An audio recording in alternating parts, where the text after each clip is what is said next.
हाय, कैसे हो तुम? सब बढ़िया? तो आज ये एक बहुत इंपॉर्टेंट वीडियो होने वाला है, तो इस वीडियो को प्लीज आप एंड तक देखिए, ठीक है?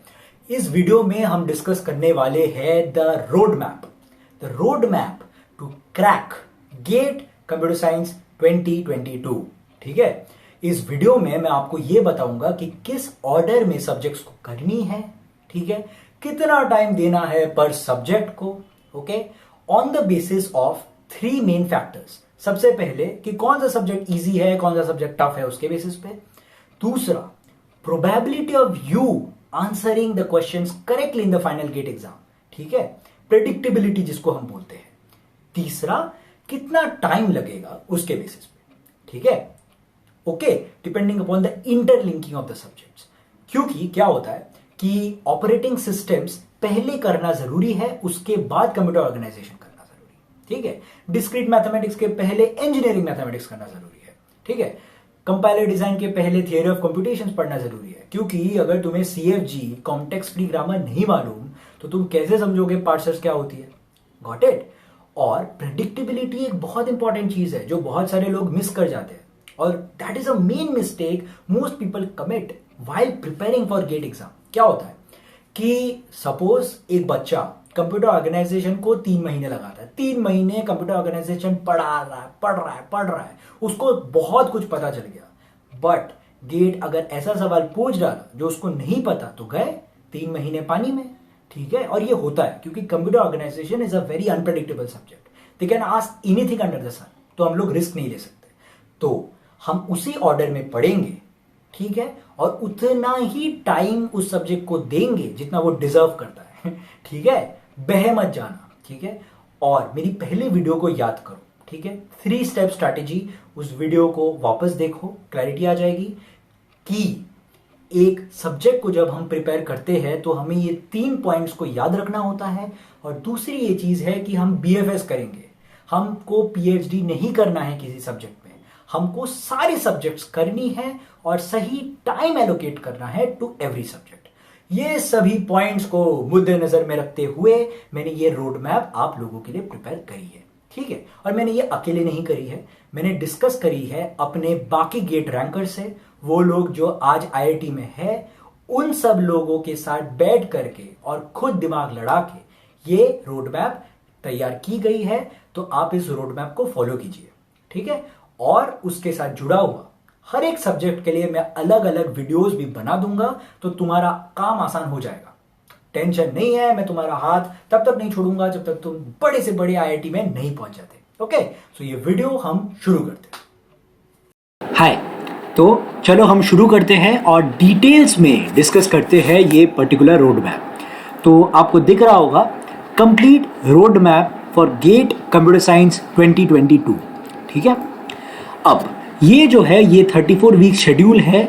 मैं ये मान के चल रहा हूँ कि 15 अप्रैल से तुम अपना पढ़ाई चालू करोगे, ठीक है? आज से लेके 1 वीक बाद से तुम पढ़ाई करना चालू करोगे, तो उसके हिसाब से मैंने ये प्लान बनाई है, ठीक है? और एक और इम्पॉर्टेंट चीज़ ये है कि 15 अप्रैल टू 15 दिसंबर तक का प्लान है, बट गेट एग्जाम तो फरवरी में होता है। ये क्या हो गया भैया? अब 15 दिसंबर से लेके फरवरी मिड तक, जब तक गेट एग्जाम होगा तब तक तुम टेस्ट सीरीज दोगे, ठीक है? तो we have allocated about 1.5 months to 2 months for giving test series, full length test series, ठीक है? तो उसके लिए मैं चाहता हूँ कि तुम अपनी जितनी भी कॉन्सेप्ट स्टडी है, प्रीवियस ईयर्स है और सब्जेक्ट टेस्ट है, वो कंप्लीट कर लो 15 दिसंबर तक। This is the average case scenario, okay? Best case scenario में तो 1 दिसंबर तक भी कंप्लीट कर सकते हो, और वर्स्ट के सिनेरियो में तुम इस चीज़ को 1 जनवरी तक कंप्लीट कर सकते हो, बट कोशिश करना कि बेस्ट और एवरेज में ही ऑपरेट करना, ठीक है? ठीक है? और एक और चीज़, ये जो रोड मैप है अपने एनवायरनमेंट में लगा दो, ठीक है? अगर स्टडी टेबल में पढ़ रहे हो तो अपने सामने ये चीज़ लगा दो और टिक करते रहना, जो भी चीज़ें हो जाएगी उसको टिक करना, ताकि तुम्हारे जितने भी सिलेबस है वो अपडेटेड रहे। Got it? तो सबसे पहले हम अपना जर्नी का शुरुआत इंजीनियरिंग मैथमेटिक्स से चालू करेंगे, ठीक है? और इसको हम 4 वीक्स एलोकेट करेंगे, ओके? ये क्या है भैया? ये 12.5% क्या है? ये फंडा समझ नहीं आ रहा। 12.5% एज इन 4/34, ठीक है। इसलिए मैंने रखी है क्योंकि ज़रूरी नहीं है ना कि तुम अपना 15 अप्रैल से चालू करो, ठीक है। तो अपने हिसाब से तुम ये जो 4 वीक्स 3 वीक्स 2 वीक्स लगा दो, क्योंकि परसेंटेज रिमेन्स कांस्टेंट, ठीक है। तो पूरे जितना भी तुम्हारे महीने या वीक्स बचे होंगे उसका 12.5% तुम्हें इंजीनियरिंग मैथमेटिक्स को देनी है, और वो सबसे पहले करना है। इंजीनियरिंग मैथमेटिक्स को सबसे पहले इसलिए करना है क्योंकि फर्स्ट ये बहुत स्कोरिंग है, सेकंड बहुत इजी सब्जेक्ट है, बहुत प्रेडिक्टेबल है, क्योंकि इसमें 3 कंपोनेंट होती है। सबसे पहले लीनियर अलजेब्रा जो कि बहुत आसान है, जो गेट लेवल फार्मूला बेस्ड पूछता है। कैलकुलस फिर आसान टॉपिक, उसमें मैं अच्छे से एवरी वीडियो बना दूंगा ये 11 के 11 सब्जेक्ट्स के ऊपर, ठीक है। वीडियोस बनाऊंगा इंडिविजुअल, जिसमें मैं कहूँगा कि अच्छा भैया कौन कौन से कंपोनेंट, कौन कौन सा स्टैंडर्ड टेक्स्ट बुक रेफ़र करके पढ़नी है, ओके। मैं ये सारी चीज़ें तुम लोगों के साथ शेयर कर दूंगा, और उसमें भी हर एक कंपोनेंट को कितना टाइम देना है वो भी उस वीडियो में मैं कहूँगा, ठीक है। हर एक सब्जेक्ट के लिए अलग सा वीडियो, इसमें एक जनरल रोड मैप में दे रहा हूँ, ओके। इंजीनियरिंग मैथमेटिक्स में जो भी टॉपिक्स होती है वो इजी होती है। 3 टॉपिक्स हैं, ठीक है, प्रोबेबिलिटी, लीनियर अलजेब्रा और कैलकुलस, ठीक है। और तुम्हें इनको 4 वीक्स में कंप्लीट करनी है। अब जब मैं कह रहा हूँ कि 4 वीक्स में कंप्लीट करनी है, इसका मतलब है कि तुम्हें इसका कॉन्सेप्ट पढ़ना है, इसका प्रीवियस ईयर्स कंप्लीट करना है, और इसका सब्जेक्ट टेस्ट देना है।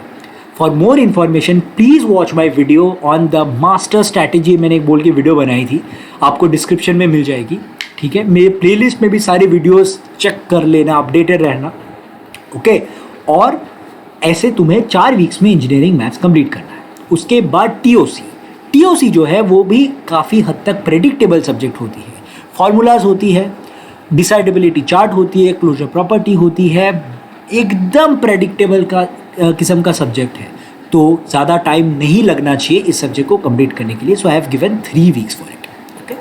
अब कंपाइलर डिज़ाइन टीओसी का बच्चा है, ठीक है। अब टीओसी को अगर तुम अच्छे से पढ़ोगे तो कंपाइलर डिज़ाइन समझने में दिक्कत नहीं आएगी। क्यों? क्योंकि कंपाइलर डिज़ाइन के कंपोनेंट्स क्या है? Lexical analyser, syntax analyser, semantic analyser, ठीक है, कोड ऑप्टिमाइजेशन, ये सब के जो भी कॉन्सेप्ट, अंडरलाइन जो कॉन्सेप्ट होती है ना, वो तो टीओसी की है। सिंटैक्स एनालाइजर क्या है? पुश डाउन ऑटोमेटा है, ओके। तो थियोरी ऑफ कंप्यूटेशन समझने के बाद कंपाइलर डिज़ाइन अगर तुम पढ़ोगे तो बहुत अच्छे से दोनों सब्जेक्ट कंप्लीट हो जाएंगे। 2 वीक्स दोगे तो बहुत है, ठीक है।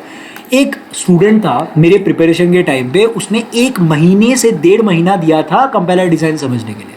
अब सोचो कंपाइलर डिज़ाइन का वेटेज कितना है?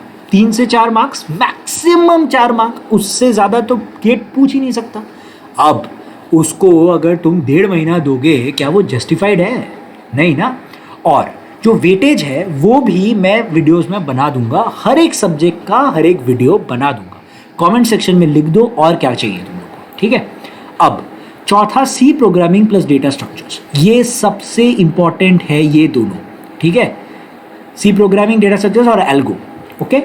अब सबसे ज़्यादा वेटेज भी इसकी होती है, तो 4 वीक्स हम इसको देंगे और ढंग से 1 वीक सी प्रोग्रामिंग को देंगे, बाकी 3 वीक्स हम डेटा स्ट्रक्चर्स को पढ़ेंगे, ओके। और एल्गोरिदम्स देखो इतना टाइम नहीं लगना चाहिए एल्गोरिदम्स को, 2 वीक काफ़ी है। इसलिए क्योंकि देखो डायनेमिक प्रोग्रामिंग नहीं पूछा जाता गेट में, अगर पूछा भी जाता है तो वो सिर्फ फॉर्मूलाज होती है। ऐसे बहुत सारे लेक्चर वीडियोस में ऐसे है कि मैट्रिक्स चेन मल्टीप्लिकेशन समझाया गया है, Bellman Ford end to end समझाया गया है, longest common subsequence end to end समझाया गया है। क्या गेट में इतना ज़रूरत है? नहीं, क्योंकि गेट डायनेमिक प्रोग्रामिंग का फॉर्मूला ही पूछेगा। मेरी बात यकीन नहीं हो रही तो जाओ प्रीवियस ईयर्स में और एल्गोरिदम्स खोलो, एल्गोरिदम्स में डायनेमिक प्रोग्रामिंग खोलो, तुम्हें मैक्सिमम 10 से 15 क्वेश्चन दिखेंगे, उससे ज़्यादा दिखेंगे भी नहीं, और सारे के सारे क्वेश्चंस फॉर्मूला बेस्ड है, ठीक है। बताओ लॉन्गेस्ट कॉमन सबसीक्वेंस का फॉर्मूला क्या है, या लॉन्गेस्ट कॉमन सबसीक्वेंस का एक एप्लीकेशन होगा, और वो एप्लीकेशन को सॉल्व करने के लिए तुम्हें डायनेमिक प्रोग्रामिंग पढ़ने की ज़रूरत नहीं है, वो ऐसे ही हो जाएगा। Got my point? तो उसके लिए हमने इसको 2 वीक्स दिए, ठीक है। और ये सी प्रोग्रामिंग के बाद करना एल्गोरिदम्स ज़रूरी है। क्यों? क्योंकि जो एल्गोरिदम होती है सर, वो तो डेटा स्ट्रक्चर से इम्प्लीमेंट होता है, तो ये दोनों चीज़ें साथ में करना बहुत बहुत इंपॉर्टेंट है, और ये जो ऑर्डर है यही तुम फॉलो करोगे, ओके। उसके बाद करेंगे हम डिजिटल इलेक्ट्रॉनिक्स। डिजिटल इलेक्ट्रॉनिक्स जो है बहुत ज़्यादा प्रेडिक्टेबल है, बट इसका जो सीक्वेंशियल सर्किट्स वाला जो टॉपिक है ना, that is a bit tough. Okay, combinational circuits और नंबर थियरी से, नंबर सिस्टम से, उसके लिए मैंने इसको 6th पोजीशन पे डाला है। Got it? इसको अब 3 वीक्स देंगे। उसके बाद चालू हो रहा है थोड़ा सा वैसे सब्जेक्ट जिसमें अनप्रेडिक्टेबिलिटी है, फॉर एग्जाम्पल ऑपरेटिंग सिस्टम्स। अब ऑपरेटिंग सिस्टम्स में कुछ ऐसे टॉपिक्स हैं लाइक CPU शेड्यूलिंग एल्गोरिदम्स, ठीक है, फिर तुम्हारा हो गया disk scheduling algorithms, memory management, ये सब बहुत प्रेडिक्टेबल है, ठीक है। एल्गोरिदम है, क्वेश्चन पे लगाओ, तुम्हारा काम खत्म। बट ऐसे कुछ टॉपिक्स है लाइक सिंक्रोनाइजेशन जिसमें अनप्रेडिक्टेबिलिटी है। IIT बॉम्बे, IIT दिल्ली जो भी तुम्हारा इस साल पेपर सेट करेगा वो चेक करना पड़ेगा मुझे, हो सकता है कि वो कोडिंग के ऐसे question they they operating system के जो तुमसे ना हो। प्रोबेबिलिटी काफ़ी है कि तुमसे वो क्वेश्चन शायद ना बने उस पर्टिकुलर टाइम फ्रेम में, तो उसके लिए इसमें हद तक अनप्रेडिक्टेबिलिटी है ड्यू टू ऑपरेटिंग सिस्टम्स का synchronization part. Rest it is very predictable. Okay, तो हम लोग ने 9.3% इसमें अपने को टाइम डिवोट करना है, 3 वीक्स। अब उसके बाद का टॉपिक है डिस्क्रीट मैथमेटिक्स। डिस्क्रीट मैथमेटिक्स को अच्छे से समझने के लिए you need engineering mathematics to a certain extent. क्यों? क्योंकि इंजीनियरिंग मैथमेटिक्स में तुम प्रोबेबिलिटी सीखोगे और प्रोबेबिलिटी के कुछ एप्लीकेशंस तुम्हें डिस्क्रीट मैथमेटिक्स में मिलेंगे, एप्लीकेशंस डेफिनेटली मिलेंगे, ठीक है। तो डिस्क्रीट मैथमेटिक्स को हम इसी ऑर्डर में करेंगे और इसमें अनप्रेडिक्टेबिलिटी है। कुछ ऐसे क्वेश्चंस आ सकते हैं ग्राफ थियोरी के, सेट थियोरी रिलेशंस के या मैथमेटिकल लॉजिक के जो तुमसे ना बने। सर ये पॉसिबिलिटी तो है, उसके लिए 8th पोजीशन पे है। ओके, फिर डेटाबेसेस में प्रेडिक्टेबल टॉपिक्स ज़्यादा से ज़्यादा है लाइक फंक्शनल डिपेंडेंसीज हो गया, क्लोजर प्रॉपर्टीज हो गई, ट्रांजैक्शंस हो गए, ये सब प्रेडिक्टेबल है, फॉर्मूला है, अप्लाई करो। But SQL relational algebra unpredictable है। वो तुमसे ऐसे सवाल पूछ सकते हैं लंबे जो बहुत टाइम कंज्यूमिंग होगा, उस पर्टिकुलर टाइम फ्रेम में करना मुश्किल हो सकता है। So that is why I have put it in the 9th position. Okay, 9वां पोजीशन पे रखा गया है और इसको 3 वीक्स तुम दोगे। उसके बाद हम आते हैं ये डेडली 2 सब्जेक्ट्स में। These are very unpredictable. Computer network जो होती है वो बहुत ही हैवी सब्जेक्ट है, तरह तरह के उसमें कॉन्सेप्ट्स है, बहुत पढ़नी होगी, ठीक है। और प्रोबेबिलिटी है कि तुमने पढ़ ली फिर भी तुमसे ना होए, प्रोबेबिलिटी है, उसलिए हमने इसको 10th पोजीशन पे रखा है। बट तुम लोग को वरी करने की ज़रूरत नहीं है, हर एक टॉपिक के लिए अच्छे स्टैंडर्ड टेक्स्ट बुक्स अवेलेबल है।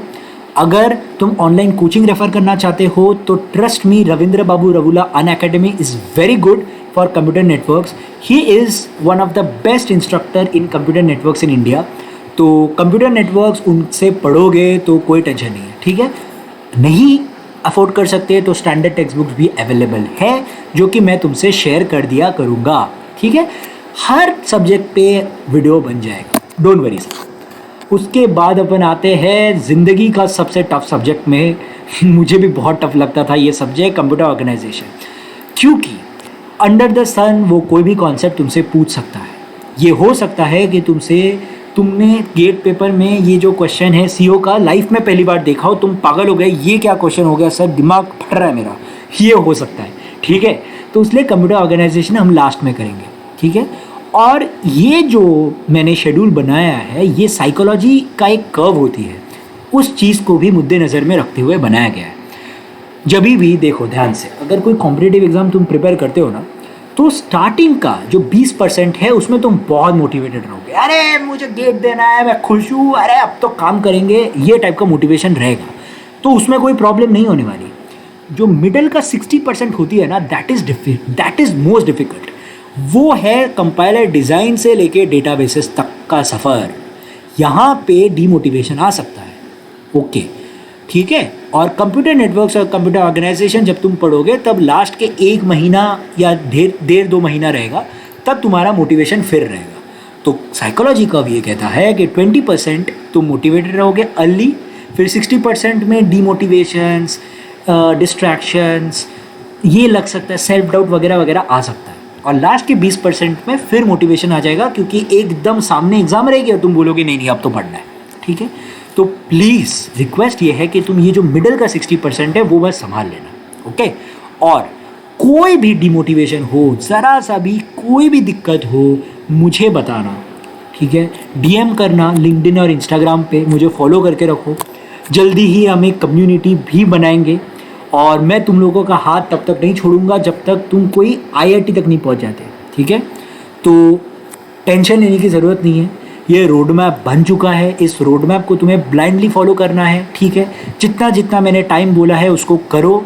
हर एक सब्जेक्ट पे वीडियो बनेगा, तुम्हारे हर एक डाउट पे वीडियो बनेगा। कमेंट सेक्शन को भर दो, जो भी डाउट्स है मुझे पूछो, ठीक है? और मैं ये जो कर रहा हूँ वो मुझे उसके बदले में कुछ नहीं चाहिए तुमसे, ठीक है? तुम्हारे पैसे में मुझे कोई इंटरेस्ट नहीं है। बस एक चीज़ करो कि ज़्यादा से ज़्यादा लोगों तक ये वीडियो शेयर करो, कंप्यूटर साइंस भाइयों के साथ शेयर करो, ताकि वो भी अपनी ड्रीम्स को पूरा कर सकें। Got it? तो व्हाट्सएप ग्रुप्स वगैरह वगैरह में फैला दो, ओके? सब्सक्राइब करो इस चैनल को और बस इसी जज्बातों के साथ हम आज का कार्यक्रम समाप्त करते हैं।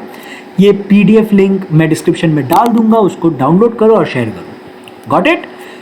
सो एक इम्पॉर्टेंट चीज़ मेरे से छूट चुकी है, मैं ये बोलना भूल गया, ठीक है? एप्टीट्यूड, भैया इस लिस्ट में तो एप्टीट्यूड मिसिंग है, क्या करना है सर? ठीक है, तो एप्टीट्यूड वाला मैं फंडा बोलना भूल चुका हूँ, तो वीडियो को बंद मत कर देना, ठीक है?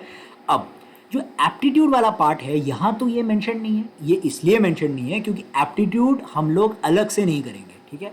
एप्टीट्यूड हम एवरी वीक एक सर्टेन टाइम एलोकेट कर देंगे। फॉर एग्जाम्पल कोई भी दिन, तुम्हारा जो फेवरेट दिन हो, उसमें से तुम्हें 2 घंटे देनी है एप्टीट्यूड के लिए। मैंने भी ये किया था और इसलिए ये ज़रूरी है क्योंकि एप्टीट्यूड एक प्रोसेस है, उसको अगर एवरी वीक थोड़ा थोड़ा थोड़ा करके करोगे, एंड तक वो एकदम दिमाग में घुस जाएगी, ठीक है?